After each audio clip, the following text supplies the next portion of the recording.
Okay, so we're in Sanhedrin, and of course today is the Matseva for Leon, and so as with every week really, it's in his zechut that we learn, and especially today we dedicate this shiur Le'ilui Nishmat Aryeh Leib Shmuel ben Shlomo, Leon Bennett. Those of you who are in the area and wish to come, it's at 2 o'clock today at the Vatikim Beit Olam.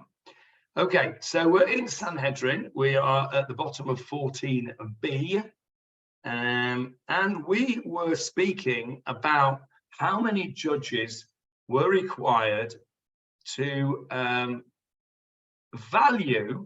put a value on produce from the 4th year of a tree, which is called Neta Ravai. And if you recall, that's the stuff you have to take to Jerusalem and eat it there, or you can redeem it by transferring, as it were, the Kedusha from the fruit onto a coin or two, and take those coins to Jerusalem, spend them there on food and eat it there. And as it were, you've sort of vicariously done the mitzvah of eating the 4th year fruit in Jerusalem. The same applies to Ma'aseh Sheni. Ma'aseh Sheni was the tithe that we gave. Who can remember which years we give the second tithe in? Come on, Julia, you can remember. In the 7-year cycle, go on, have a guess. I remember that we had 7 numbers, so it's either something like 3 or 5, 4 or 6, or 5 or 7. Am I right with any of those? No. So Ma'aseh Sheni is taken in the 1st, 2nd, 4th, and 5th years. 1, 2, 4, 5. The 3rd and the 6th year is Ma'aseh Ani, the tithe for the poor, and the 7th year, of course, there is no tithe at all because it's Shemitah. Jeffrey has just joined us, also from the UK. He's just connecting, so we'll just wait a second until he's connected. There we go. Morning, Jeffrey. Good morning. We are on a train, so I'm not sure this is going to work very well, but we'll see. Okay, so it's not Jeffrey from the UK, it's Jeffrey from Netanya. It's Jeffrey Kirsch. I thought it was Jeffrey Glaskey. He's probably still asleep. Right, we're in Sanhedrin and we're talking about the valuations of these produce from the Neta Ravai, the 4th year, and Ma'aseh Sheni, the 2nd tithe, which is on years 1, 2, 4, and 5. You have to, again, take that stuff to Jerusalem and eat it there and hand it out to everybody. And then everybody plays happy families, and it spreads goodwill amongst all men. And of course, again, if you've got a load of fruit, can't take it all over there, so you redeem it. So the question is, how do you redeem it? Well, you go to the shops and you see how much it's worth. That's easy. The Gemarah asked the question, what about stuff that's gone off? How on earth do you value fruit that's gone off? Everything's got a value, got some value, even if it's as animal fodder or as compost or whatever it is. Everything's got a value. So the Gemarah said to us that bishlosha lakochot. We do it with 3 valuers, 3 buyers. Remember, we talked about the people who were experts in their field, and it had to be people who knew what they were talking about. You can't just go over to any old Tom, Dick, and Harry and say, "How much will you give me for this piece of rotten fruit?" Thank you. You has to be somebody who's used to dealing in this commodity, and it doesn't matter if he's a non-Jew. Doesn't matter even if he's actually one of the owners. Now, you might think that that's they've got a vested interest because they're going to want to give it a low price because they don't want to redeem the produce onto a high price because it's going to cost them more to do this mitzvah. But we trust people's honesty, And that's where we ended up at the end of last week. And the question then came asked. We're over. I'll share the screen with you now at this point. There you go. You should see the screen now. Michael, yes, thank you for the thumbs up. So, Ba'e Rebbe Yirmiyah. Rebbe Yirmiyah asks. Okay, by the way, I don't think we've ever spoken about this word before. Ba'e, translated here as asks a question. What Hebrew word comes from that? Modern Hebrew word. Look at the word carefully. Go on, Julia. Rabbi? No. Julia, you're muted. We didn't hear you. Sorry, I was wondering if it was either Ma or me, because they're both questions. Yeah, but this has got a bet, an ayin, and a yud in it. What if you were to put a hey on the end of that word? What would you have? Rabbah. Ba'aya. What does the Hebrew word ba'aya mean? Problem. Problem. If somebody said to you, ma ba'aya, what's the problem? Well, here, Ba'e Rabbi Yirmiyah raises a problem. He asks a question. It's the same word. That is the root, the same root of the word of problem. He raises a problem, as it were. That's what that word means. Ba'e Rabbi Yirmiyah. Rabbi, people say Ein Baya. Ein Baya, there's no problem. That's right. Ein Baya. Somebody says to you, can I have a lift to the cemetery this afternoon? Ein Baya, no problem. Okay. Ba'e Rabbi Yirmiyah. So I just thought, I don't know why it's taken us 3 years for me to explain that one, but I actually was looking at the word Yirmiyah rather, and we've never heard of him, have we? Rabbi Yirmiyah. Well, Yirmiyah is the same word as Yirmiyahu, Jeremiah. That's the Hebrew for Jeremiah is Yirmiyahu or Yirmiyah. Yeah, that's a name. We haven't come across him, I don't think, recently in here. We may have come across him before in our previous 14 pages, but that's his name. Ba'e Rabbi Yirmiyah. Rabbi Yirmiyah asks a question or raises a problem. And he says like this, he questions, and he says, Shlosha umatilin letoch kis echad. Mahu. Shlosha. 3 people. Umatilin letoch kis echad. What's kiss? Pocket. A pocket. That's right. A pocket. Kis echad, 1 pocket. So 3 people. Umatilin, and they put in, meaning their profits, letoch, into, in the midst of, right, into kis echad. So these are 3 business partners, 3 people who are business partners to the extent that they pool their profits. So you've got 3 partners in a business, and their business happens to be valuation of moldy fruit. Okay, that's their job. They've got a business. Chaim, Yankel, and Shmuel are all partners in a valuation business for rotten fruit. The question that Rabbi Yirmiyah has got is, can all 3 of these act as valuers, even though they're all partners in the same business? In other words, do they count as 3 separate opinions? Or because they're business partners, do we assume that they're all going to give the same valuation, and therefore it's not 3, that's really only counted as 1? That's the question. I think that's a fair question. It's a reasonable question to ask. And he says, Mahu, what's the halacha? Mahu, from what is it? What is the halacha? So again, Shlosha, 3 people who matilin letoch kis echad. They put their profits into 1 purse, one pocket. Mahu, what's halacha? Can they be individually considered as valuers? And the Gemara says, Ta shma, come and learn. Come and listen to the solution. And he quotes another Breita, which is very surprising. And somebody, I think Johnny mentioned this right at the end of last week's shiur. He gave us a bit of a spoiler, if you remember. He said, Ish ushtei nashav, a man and his 2 wives.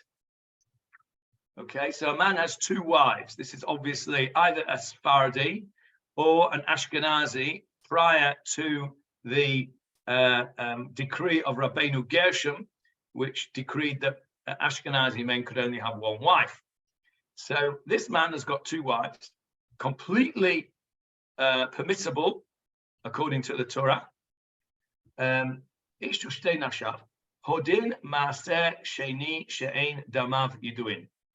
A clear Breita that tells you that a man and his 2 wives can all act as valuers for the redemption of this maaser sheni, this second tithe, where we don't know its value. A very clear statement in the Breita, and that you would think would support the opinion that would say that 3 business partners would be allowed to be 3 different judges. Because if a man and his 2 wives can, and bearing in mind that a man is obliged by Jewish law to support his wife, the wife's earnings go by Jewish law to the husband, and therefore these 3 people, this man and his 2 wives, are in effect 3 business partners. They are 3 people who put their profits, their wages, as it were, into kis echad, into 1 purse.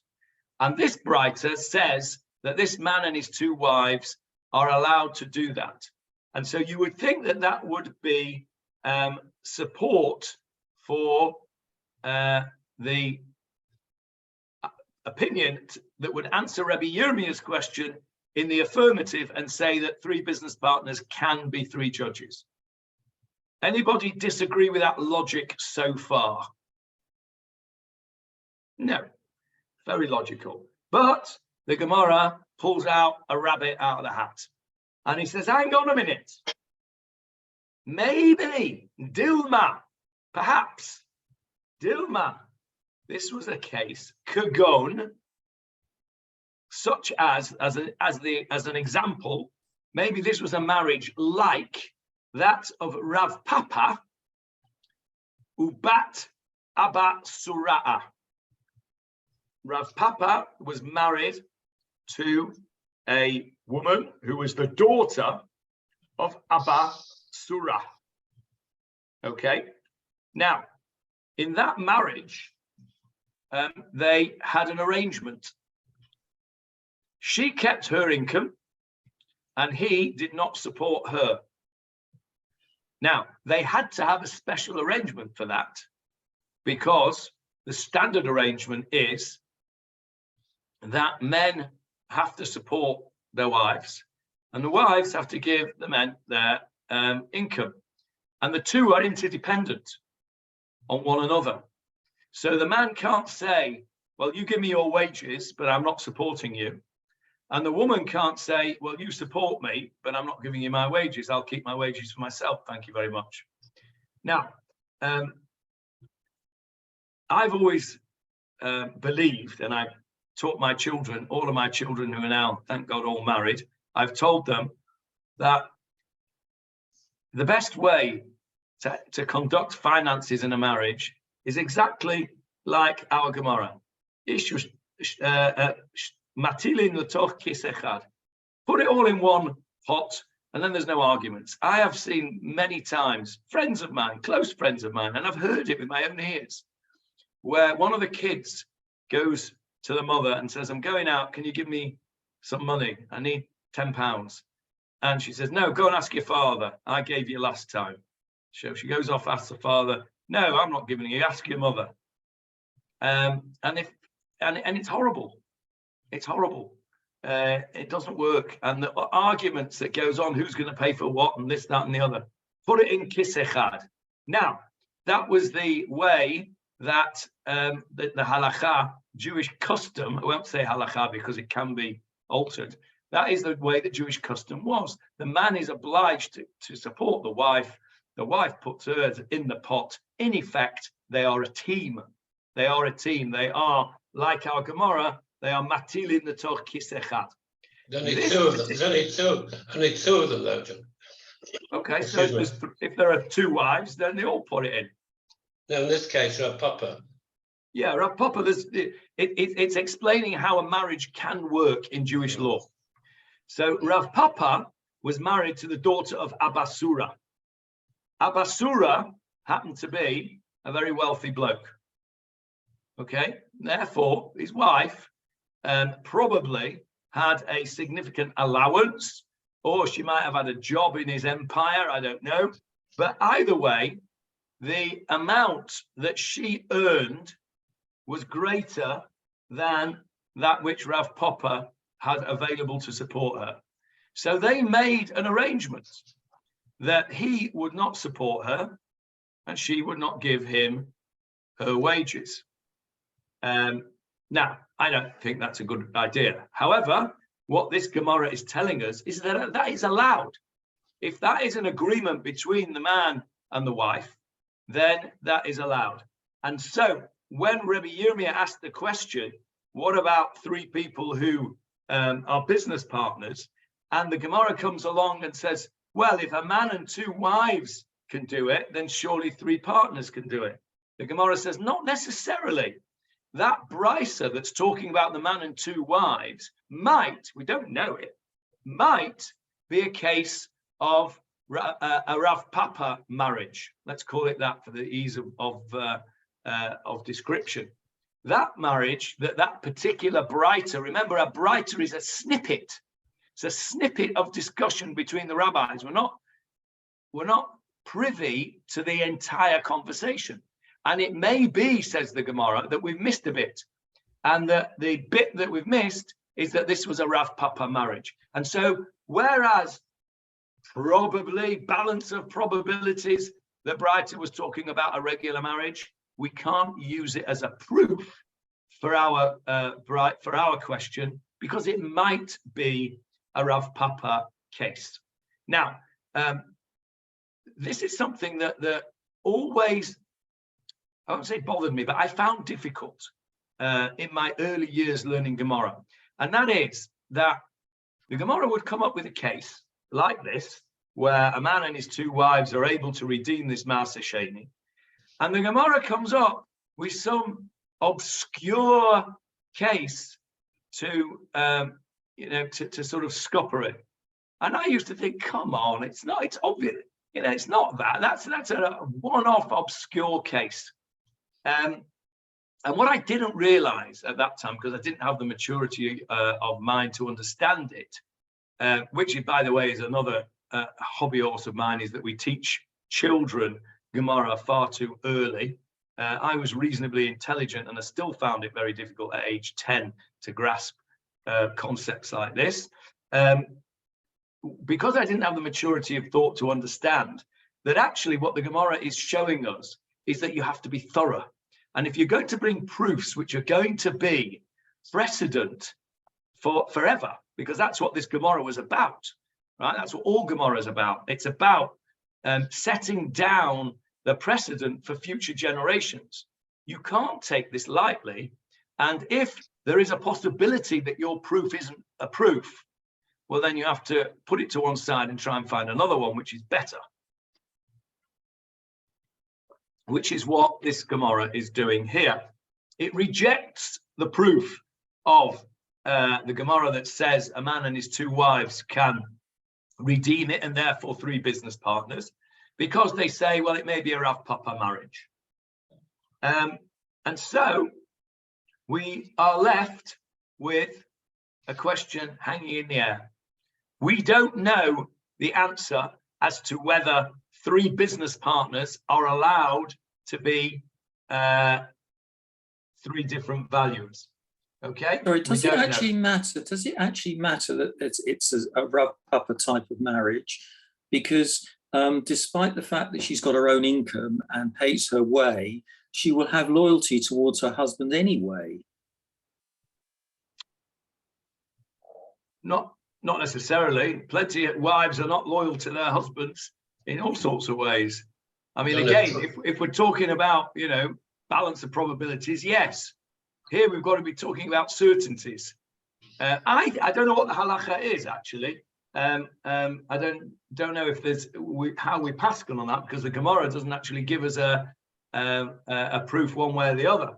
I would have thought that logic tells me that having three partners in one business doing the valuation is not a clever idea, and that if possible, you ought to get three different independent valuations. It may well be, I mean, you know, if I was writing the Shulchan Aruch right now, I'd love to write a new Shulchan Aruch, by the way. It would have all sorts of interesting things in it, my Shulchan Aruch. But anyway, one of the things it would have in it, in this particular halacha, I would say that you should try and get three independent valuations. But if you couldn't get three independent valuations, b'diavad, in those circumstances where there were only these three available, these were the only three experts in the field of valuing moldy fruit, then so be it. Then they can do the job. That's how I would paskin it from a position of logic. I don't actually know. But hold it. Looking at the moldy fruit anyway, the value is likely to be very low. So therefore, the difference in valuations is likely to be tiny anyway. True, that is true. That is possibly true. Yeah, I mean, having said that, I suppose, you know, if you've got somebody who's got, you know, 100 ton of the stuff, you know, a 5% valuation difference one way or the other on 100 ton could be quite a lot. But yeah, take the point that it's, you know, that likely to be fairly similar. I don't know if any of you have ever wasted your time watching Homes Under the Hammer.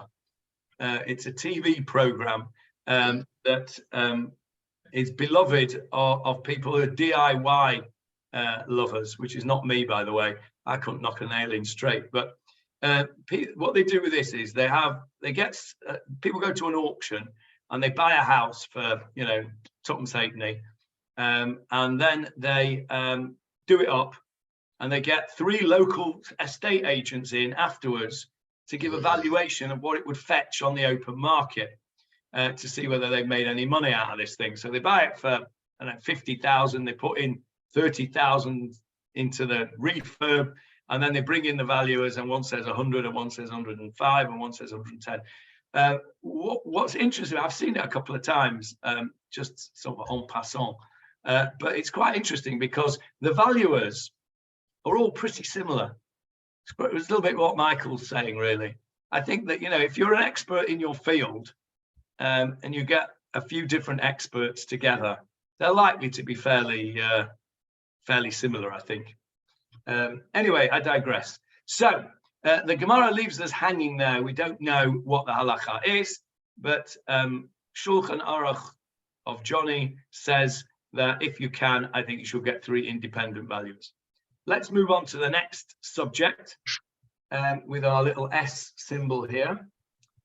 And the Mishnah. We're making rapid progress through the Mishnah now. We're about halfway through of the Mishnah itself. Ha hekdeshot bishlosha. What's a hekdesh? Holy. Something holy. Something that's holy. You can see the word kodesh in the middle of that. Did you ever, any of you, Johnny, this might apply to you, any of you ever hear the expression when you were a kid, a hekdesh? Yeah. Yes. Okay. What did it mean? I can't remember, but I certainly heard it maybe in the yeshiva days myself. Yeah, you made a right hekdesh of that. Yeah. Right? And it's used in a sort of Yiddish term as to be something. You made a right mess of it all. It's a big balagan. It's a hekdesh. And I don't really know why that should be, why that should be the meaning of it, because it means something holy. It could be complete irony and saying, you know, when you've really messed something up and it can't be used anymore, you made a hektish of it. Maybe that's why, because it can't be used anymore, because something that's hektish means it has been consecrated, right? From the word holy, it's been consecrated to the Beit HaMikdash. So, for example, if a person was to make a neder, make a vow and say, I donate, I consecrate my car to the Beit HaMikdash, right? I consecrate my car to the Beit HaMikdash. That means my car is now the property of and can be only used for the Beit HaMikdash. Because if I use it for myself, I will be guilty of something which is a very serious offense. And that is something called, anybody know what it's called in Hebrew? David, do you know what it's called when you use consecrated property for your own purposes?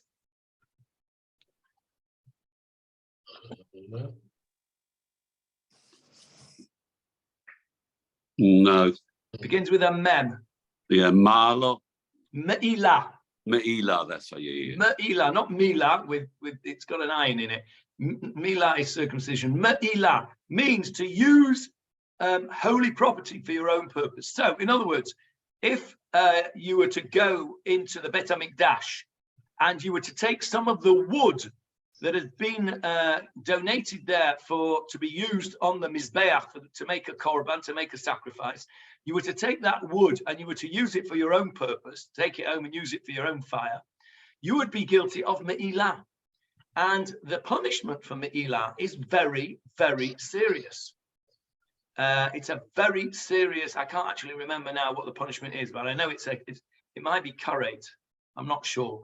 But it's a serious business. You cannot use consecrated property for your own purposes. And of course, that makes sense, doesn't it? You know, you can't go into shul and, you know, raid the stocker box of the shul and use it for yourself, right? Somebody who wants to use a piece of property that belongs to the shul has to ask permission from those who are in charge of the shul. Somebody who wants to, you know, use the shul chairs for a simcha at home can't just go in and take them. Its property belongs to the shul.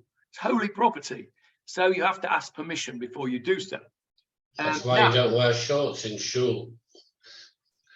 That's why I don't wear shorts in shul, because it's a holy place. It's a holy place. Correct. It's a holy place. Correct. And the things in it are holy. The things that belong to the shul, the thing that belongs to the Beit HaMikdash were holy.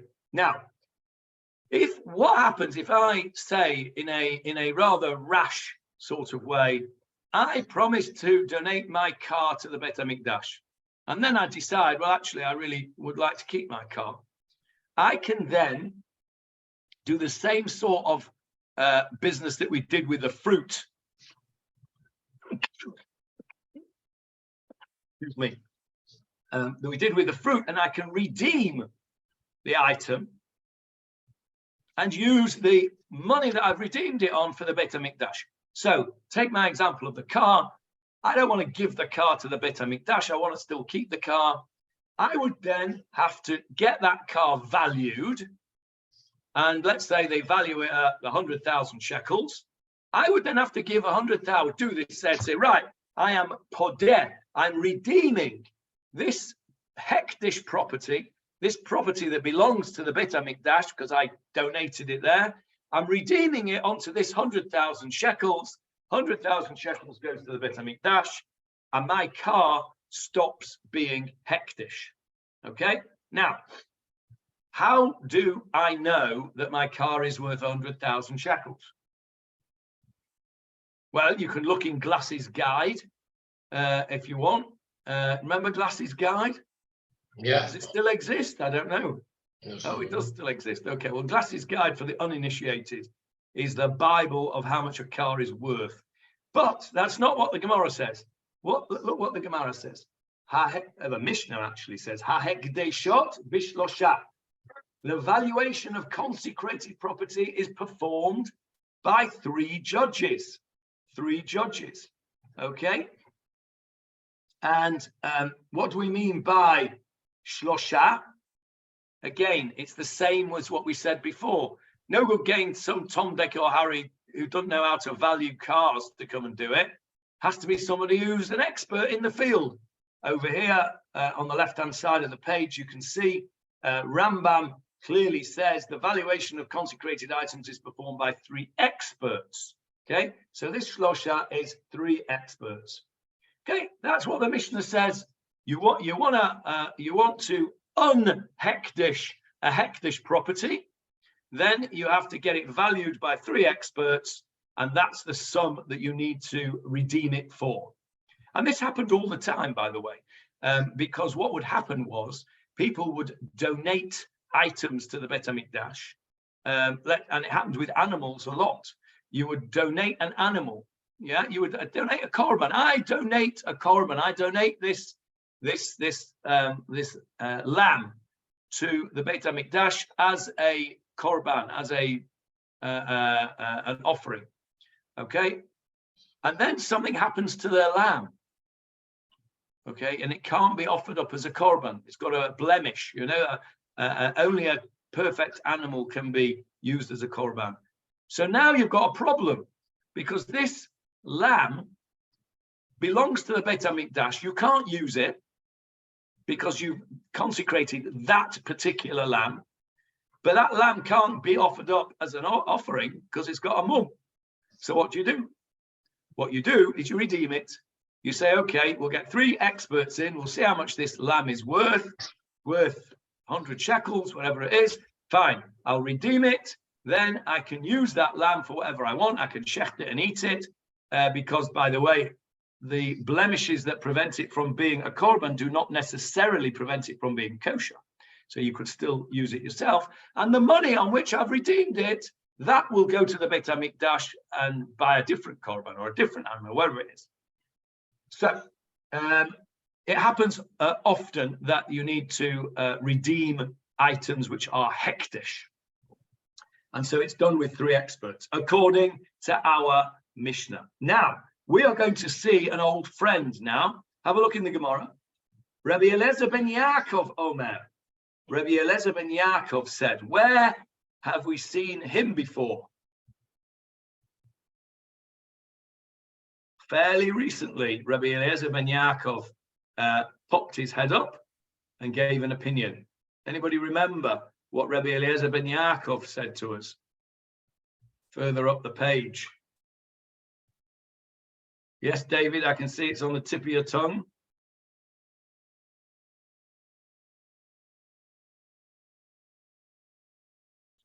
Okay, I will tell you. Rabbi, yeah, go on. Eglah Rufa. What was his opinion? That the whole Sanhedrin has to come. And? Well, his opinion is rejected. Yeah, the whole Sanhedrin and the king. And Kohen Gadol. And the Kohen Gadol. Remember, he was the one that said this Eglah Rufa, this measurement of the corpse that we had a couple of weeks back. He said that it's not 3 judges, and not only is it not 3 ordinary judges, not even 3 Sanhedrin. We need the whole bang lot of them, all 71, and the king's got to come, and the Kohen Gadol's got to come. And Julia's shaking her head, same as I did, saying, come on, that ain't going to happen. And of course, as David quite rightly said, his opinion is not accepted, if only for practicality reasons, that if there was ever such a thing as an Eglah Arufa ceremony that needed to be done, it would be pretty much impossible to get the king, the Kohen Gadol, and all 71 judges of the Sanhedrin over to this little village to measure this dead body. And so that opinion is rejected. But it's interesting, you will see that his opinion here is somewhat consistent with his view over there. And Julia has noticed it already because she's nodding away there. So Rabbi Eliezer ben Yaakov Omer, Rabbi Eliezer ben Yaakov says in our Gemara, Afilu Sinora shel Hekdesh. What is a tzinor in modern Hebrew?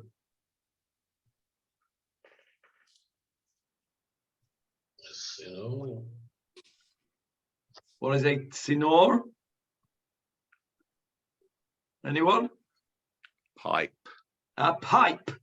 We mentioned them the other day when we spoke about rust. Remember? Chaludah. We spoke about rust. In what context did we speak about rust? One of the things that we had to get valued was when the coins on which they'd been redeemed, this stuff had gone rusty. Remember?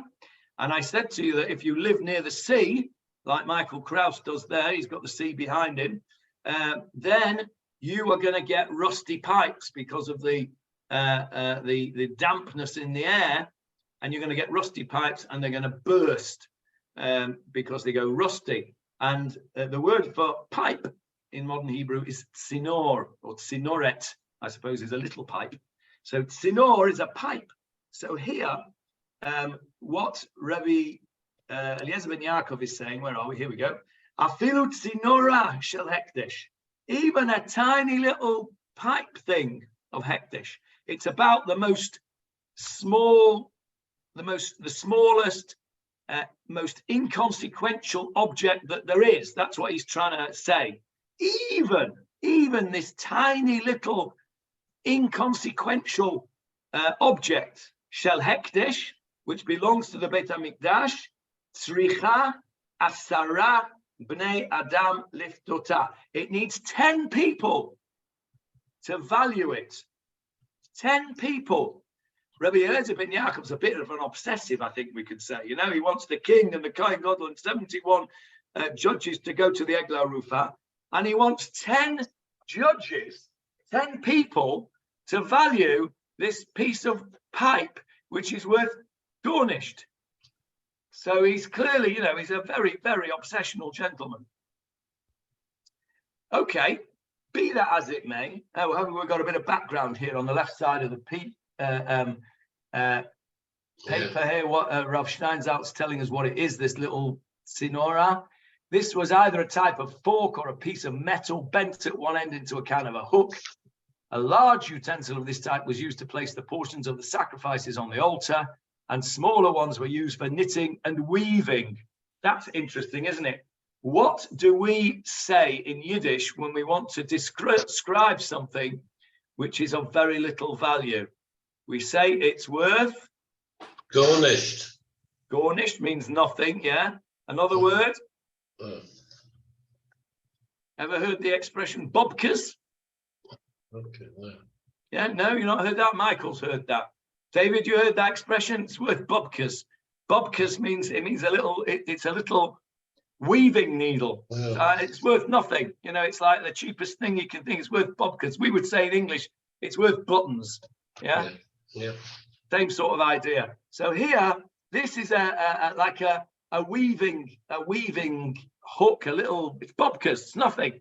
And even a nothing, says Rabbi Eliezer ben Yaakov, if it's hekdesh, you need 10 people to redeem it. Now, apart from the fact that Rabbi Eliezer ben Yaakov is clearly very careful about these things and wants everybody to be 100% sure that of what we're doing here with all these people getting involved, he does have a support for his view. And we're going to learn that in the Gemarah now. Can I just ask you? Yeah. Rabbi Eliezer ben Yaakov, is he Rabbi Eliezer or is there a different Rabbi Eliezer? He is a different person to Rabbi Eliezer. Mm-hmm. Rabbi Eliezer, just without anything, is a Tana. This is a different Tana, Rabbi Eliezer ben Yaakov. Okay, the reason I ask is that I was reading that Rabbi Eliezer was against women being involved in the study of any Torah, and I was wondering if it was the same person, because I wasn't going to support his view anyway. Well, I don't support his view either on that. But no, it's not the same Rabbi Eliezer. Rabbi Eliezer Stam is a different Rabbi Eliezer. Okay, so this is Rabbi Eliezer ben Yaakov. Sometimes the Steinsaltz tells us who these people are when we first come across them. I wonder if we've got it a bit further up where we spoke about him. Sometimes tells us personalities. No, it doesn't look like. Oh, hang on, who's this? No, that's Rabbi Zera. No, doesn't say. We need to find out exactly who he was and where he lived. He was a tanner anyway, we know that. Right, where are we up to now? Here we go. Right, so now we're going to learn where Rabbi Eliezer ben Yaakov gets his figure of 10 from. Why is it not 6 or 5 or 12, or where's 10 come from? First of all, the first thing that we would say is a minion. Okay, you say it's a minion, granted. It's a nice round number, but that's a problem, isn't it?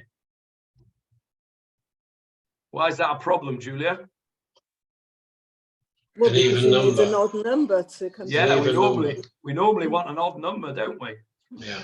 We could have a 5-all tie here, and that would be a problem. But he's got a support for his view. He's not just pulled 10 out of the air. Let's have a look.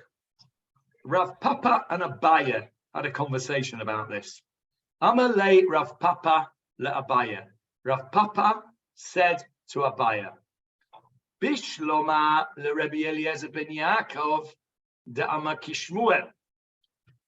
That's okay. Bishloma, from the word shalom. It sits nicely. It sits well with, in other words, it can be understood that Rabbi Eliezer ben Yaakov, his view is in accordance to that of Shmuel. Very nice. What does Shmuel say? Well, we're gonna find that out now. Da'amar Shmuel, because we know, don't we, that Shmuel has said, Asara Kohanim Ktuvin B'Parasha. There are 10 Kohanim written, Ktuvim from Tav, yeah, written B'Parasha, in the Parasha. What's he talking about? There are 10 Kohanim written in the Parasha. Which 10 Kohanim, where are they written, and in which Parasha is he talking about? Well, I don't expect that you'll know that unless you read on, or you could just look over here on the right-hand side and it will tell you. It's talking about the Parasha of chapter 27 of Vayikra. Let me share that with you, and I will show it to you 1 second. There it is. Here we go.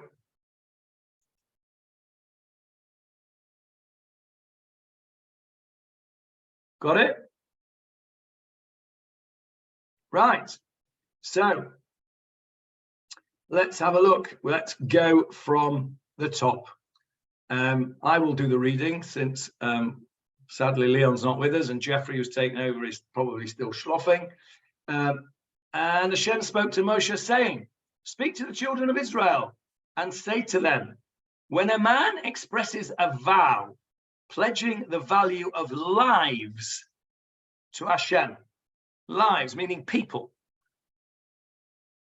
the fixed value of a male shall be as follows. From 20 years old till 60 years old, the value is 50 shekels, according to the holy shekel.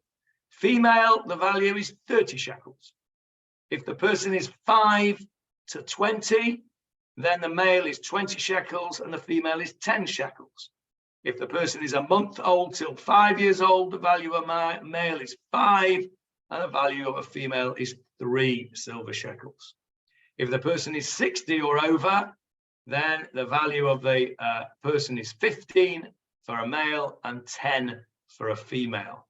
Now, that sounds very sexist, does it not? So what's the talk? What are we talking about here? What's the story? The story is like this. I say, in a fit of religiosity, I pledge to the Beit HaMikdash the value of so-and-so. I pledge the value of Julia Posner to the Beit HaMikdash, the value of.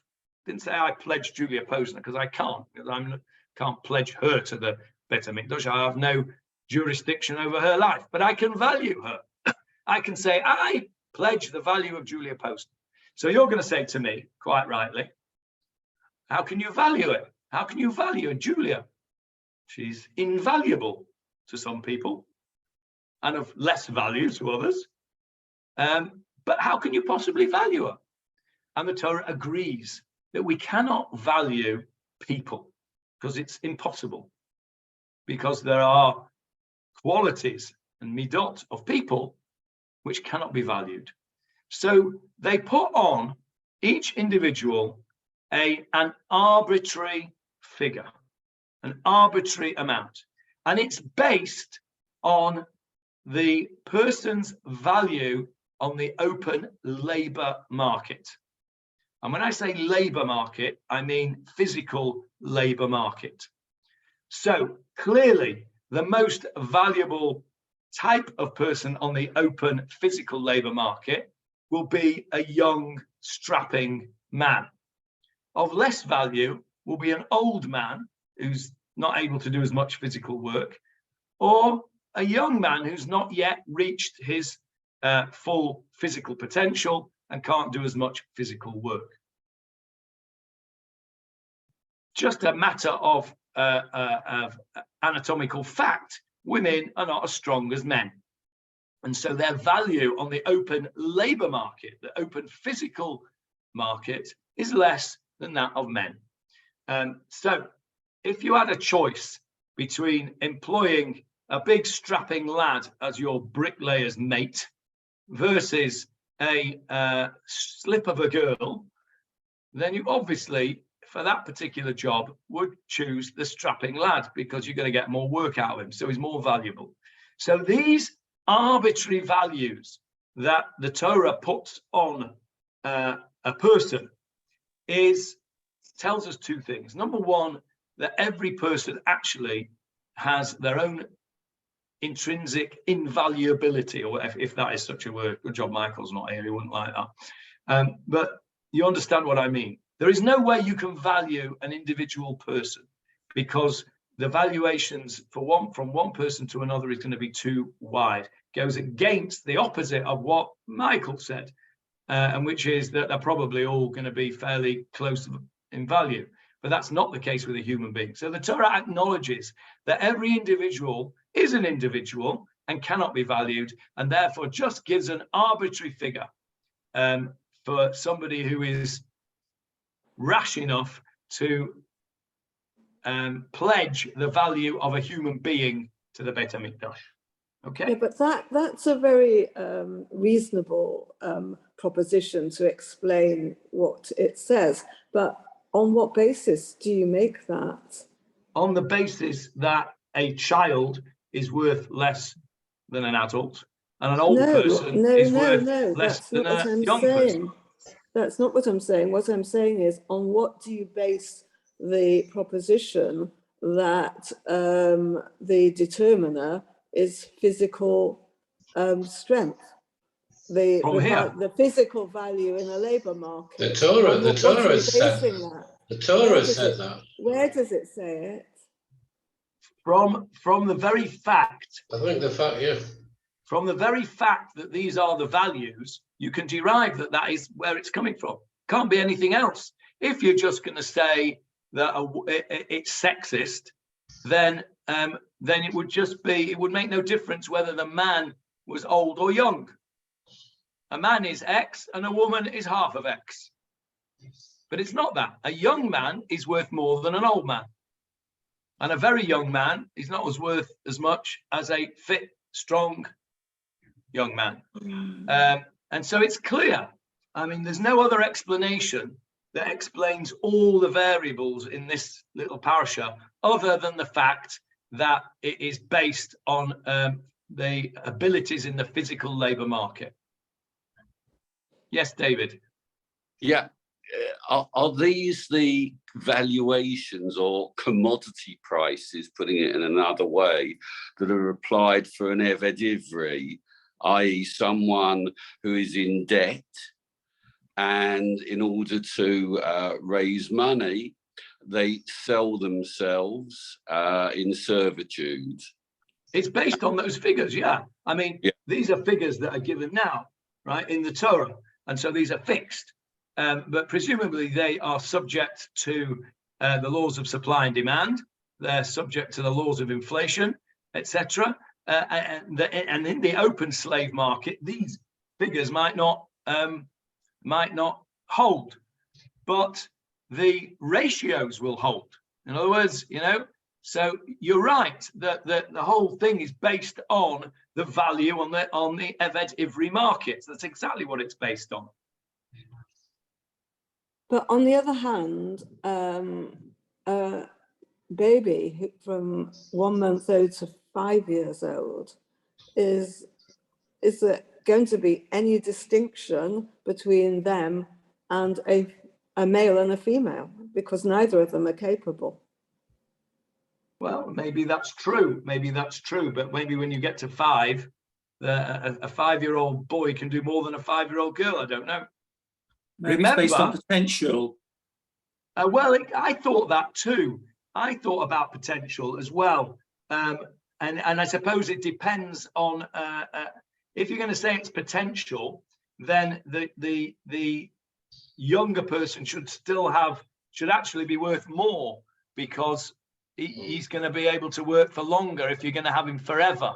So I think it must be, as David has said, maybe we're talking about an Eved Ivri situation. So, it's only the 6 year, the maximum 6 year period. So the potential is still a bit of potential there, Michael, but it's limited. Because otherwise you would say, well, I'm going to buy somebody age 15. I'm going to have him till he's 60. It's going to be a lot more valuable than buying somebody who's already 55. So these are the figures that the Torah talk about. Now, have you seen anything to do with Kohanim yet? No. No. Well, we're going to do that now. Verse number 8. But if he is too poor to pay the valuation amount, he shall stand him up before the Kohen, and the Kohen shall evaluate him according to how much the one who is vowing his value can afford. Okay? So a person is then assessed by a Kohen as to how much he can afford to pay. Now, if an animal of whose type is fit to be brought as an offering to the Lord, whatever part of it the person donates to the Lord shall become holy. You're not allowed to exchange it or offer it as a substitute. But what if it's an unclean animal, or of whose type shall not be brought as an offering? Then he shall stand up the animal before the Kohen. Okay. The Kohen shall then evaluate it, whether it's good or bad, like the evaluation of the Kohen. So shall it be. Julia's keeping the score of how many Kohens we've got. But if he redeems it, he adds a fifth to its value. If a man consecrates his house to be holy, the Kohen shall evaluate it, whether good or bad. As the Kohen evaluates it, so shall it remain. But if the one who consecrates his house, then he has to add a fifth to it. If a man consecrates some of the field of his inherited property to the Lord, the valuation shall be according to its sowing. What if he consecrates his field when the Jubilee year has ended? It shall remain at its full valuation. But what if he consecrates his field after the Yovel? The Kohen shall calculate the money for him according to the remaining years until the next Yovel. Okay, in other words, if you consecrate a field in Yovel, it goes back to you. So if there's only half a year till Yovel, that isn't very much. But if there's 49 and a half years till Yovel, it's a lot more. So the Kohen does the calculation. If one who consecrates it and redeems the field, he has to add a fifth. If he doesn't redeem the field, it can no longer be redeemed. When the field leaves in the Jubilee, it shall be holy to the Lord. His inherited property shall belong to the Kohen. Verse 23, the Kohen shall calculate for him the amount of the valuation till the Jubilee year, and he shall give the valuation that day holy to the Lord.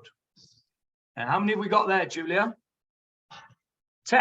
Okay, so I can stop reading now. We've got 10. So when we go back to the Gemarah, let's just go back to the Gemarah quickly.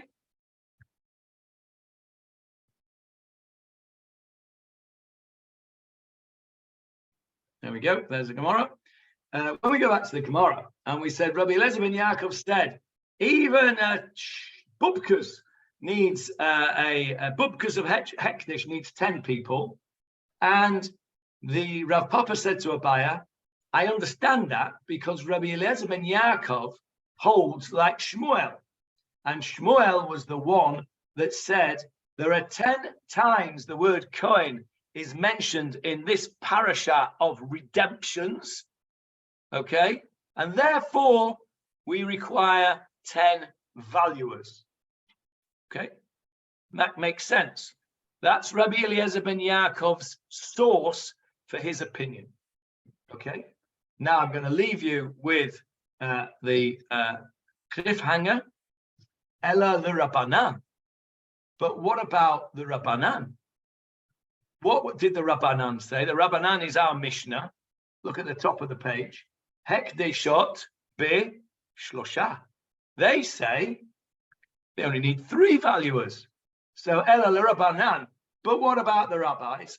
Shlosha mana lahu. Where do they derive their view that you only need 3 from? Well, we will see next week where the Rabbanan get their support from. At the moment, Rabbi Eliezer ben Yaakov is sitting pretty. He's in the box seat because he has produced a very good proof that we need 10 people from the 10 mentions of the Kohanim in the valuation parasha. It could be the same Kohen though, Johnny, who was an assessor Kohen. So you're saying that 10 Kohanim is all the same Kohen?